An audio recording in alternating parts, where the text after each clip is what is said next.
Дорога была пустынной и тянулась сквозь бескрайнее поле, выжженное солнцем и ветрами. Асфальт местами растрескался, по краям его размывала пыль, а редкие сухие кусты цеплялись за обочину, будто отчаянно пытаясь удержаться за жизнь. Машина ехала медленно. Не потому, что нужно было спешить, а потому, что здесь спешка казалась чем-то чужеродным. В салоне было тихо. Муж и жена ехали рядом, не разговаривая, наслаждаясь редким ощущением покоя. Иногда такие дороги словно вытягивают мысли наружу, заставляя человека смотреть не только вперед, но и внутрь себя. Их маленькая собака дремала на заднем сиденье, свернувшись клубком, изредка подергивая лапами во сне. Именно поэтому они заметили движение у обочины почти сразу. Сначала это было лишь что-то странное, темное пятно на фоне пыльной земли. Затем пятно шевельнулось. Машина замедлилась. Муж нахмурился, вглядываясь вперед, а жена подалась ближе к стеклу.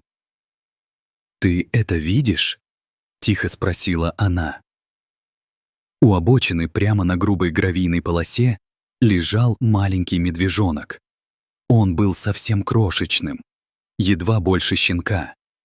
Его тело было вытянуто на земле, передние лапы беспомощно подгибались, а задние безвольно тянулись за ним, не двигаясь совсем. Он пытался ползти, оставляя слабые следы в пыли, но каждый новый рывок заканчивался тем, что он снова замирал, обессиленный. Машина остановилась. Медвежонок лежал неподвижно на неровной жесткой дороге. Его глаза были широко раскрыты и метались из стороны в сторону, будто он не понимал, где оказался и почему мир вдруг стал таким огромным и жестоким. В этом взгляде было нечто, что невозможно спутать. Растерянность и страх маленького существа, потерявшегося в мире, который оказался слишком большим и слишком равнодушным. Он не рычал, не пытался убежать. У него просто не было сил. Жена первой вышла из машины. Она присела рядом, не подходя слишком близко. Медвежонок слегка дернулся, но не сделал ни одной попытки сопротивляться. Его дыхание было поверхностным, прерывистым. Было ясно, он провел здесь уже какое-то время. «Мы не можем его оставить», — сказала она, не оборачиваясь. Муж кивнул. Это решение не требовало обсуждения. Они аккуратно достали из багажника мягкое одеяло, медленно и бережно укутали медвежонка, стараясь не задеть его задние лапы. Он замер, только глаза следили за каждым движением. В этом взгляде не было агрессии, только настороженность и слабая надежда. Медвежонка осторожно уложили на заднее сиденье. И тут произошло нечто неожиданное. Их маленькая собака проснулась. Сначала она вытянула мордочку, принюхалась, затем резко села, широко раскрыв глаза. Новый запах был странным, незнакомым, но не пугающим.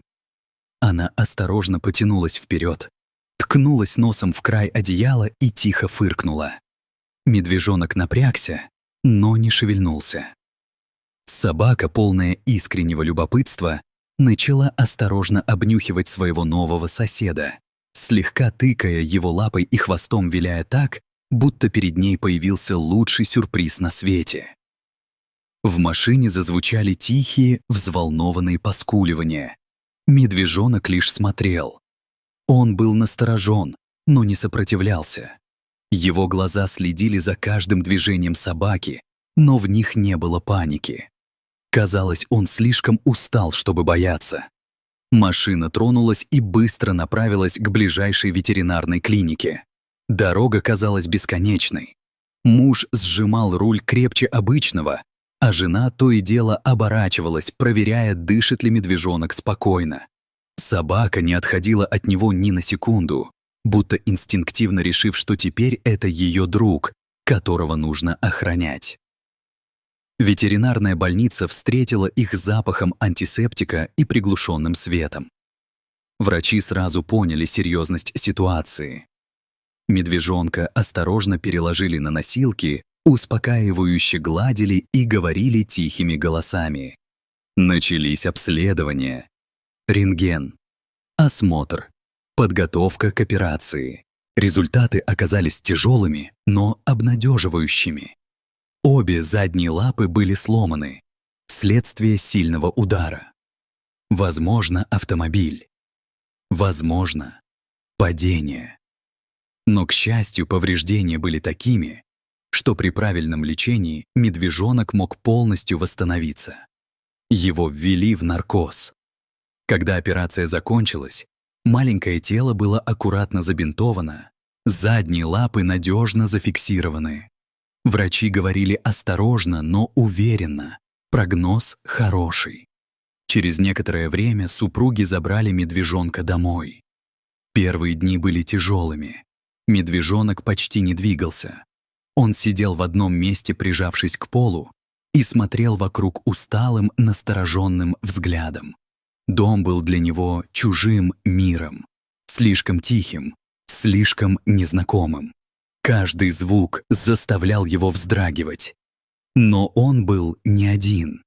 Маленькая собака почти не отходила от него. Маленькая собака действительно стала для медвежонка чем-то вроде якоря в этом новом, пугающем мире. Пока люди ходили по дому, занимались делами, готовили еду и разговаривали шепотом, она не отходила от него ни на шаг. Она садилась рядом, осторожно укладывалась, прижимаясь теплым боком, и внимательно следила за каждым его движением, словно проверяя, все ли в порядке.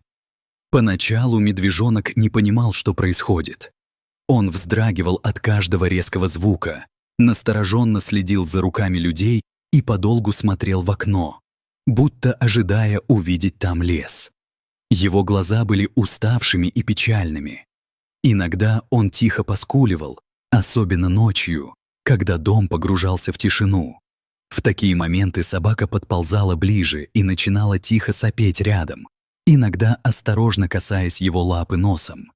Это простое присутствие действовало лучше любых слов. Медвежонок постепенно переставал дрожать и засыпал. Дни шли медленно. Супруги строго следовали рекомендациям врачей, обрабатывали раны, меняли повязки, следили за питанием. Они разговаривали с медвежонком спокойными голосами, стараясь не пугать его резкими движениями. В доме появилось новое, тихое напряжение, забота, смешанная с надеждой. Собака же жила так, будто всегда ждала именно этого момента. Она бегала вокруг медвежонка, приносила ему свои игрушки, пыталась втянуть в игру, делала смешные прыжки и кружилась на месте. Иногда она останавливалась, внимательно смотрела на него и наклоняла голову, словно пытаясь понять, почему он не встает. Постепенно лед начал таять. Медвежонок перестал пугаться. Его взгляд стал мягче, движение спокойнее. Он начал реагировать на собаку, тянуться к ней мордочкой, осторожно касаться ее лапой. Иногда он даже издавал тихие звуки, похожие на неуклюжие попытки поиграть. Через несколько недель он впервые попробовал встать. Это был неуверенный, болезненный момент. Он дрожал, лапы подгибались, но он не сдавался. Собака сидела рядом, не мешая, будто понимая, что сейчас важно просто быть рядом.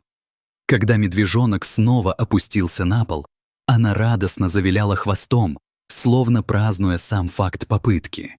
И он попробовал снова. Через месяц медвежонок уже мог ходить. Неловко, медленно, но самостоятельно. Его радость была почти осязаемой. Он начал исследовать дом, двор, траву под лапами. Его глаза наполнились живым блеском, а в движениях появилась уверенность. Собака была рядом всегда. Они играли вместе, спали рядом, бегали по двору, догоняя друг друга. Иногда медвежонок был слишком неуклюжим, слишком сильным, но собака не боялась. Она знала, это ее друг. Прошло 3 месяца. Медвежонок был полностью здоров. Его тело окрепло, шерсть стала густой и блестящей. Он больше не нуждался в помощи людей. И тогда супруги поняли то, чего боялись все это время. Они не имели права оставить его. Лес был его домом. И каким бы теплым ни был этот двор, каким бы сильным ни было чувство привязанности, держать его рядом означало лишить его будущего. День прощания был тяжелым. Собака будто чувствовала, что происходит что-то неправильное. Она вела себя тише обычного, не бегала, не играла. Она сидела рядом с медвежонком, прижавшись к нему, и не отходила ни на шаг. Когда медвежонка отвели к краю леса, он несколько раз оборачивался. Собака рвалась вперед, но ее осторожно держали на руках. Она тихо скулила, ее глаза блестели от слез. Медвежонок остановился, посмотрел в последний раз и исчез среди деревьев. Дом опустел. Собака несколько дней ждала у двери. Потом перестала есть. Она лежала на диване, прижимая к себе плюшевого мишку, игрушку, с которой они часто играли вместе. Она почти не двигалась. Время шло. Жизнь постепенно вернулась в привычное русло. Боль притупилась, но не исчезла. История стала воспоминанием. Теплым, но далеким. Прошло 3 года. Однажды утром у дома раздался странный звук. Глухой, тяжелый. Муж вышел на крыльцо и замер. Перед домом стоял огромный медведь. Он был мощным, сильным, уверенным. Его шерсть была густой и блестящей. Он стоял неподвижно, словно что-то искал. Собака подбежала к окну. На мгновение она замерла. Затем ее хвост взлетел вверх, и она радостно залаяла. Она узнала его. Страх исчез мгновенно. Она бросилась к двери.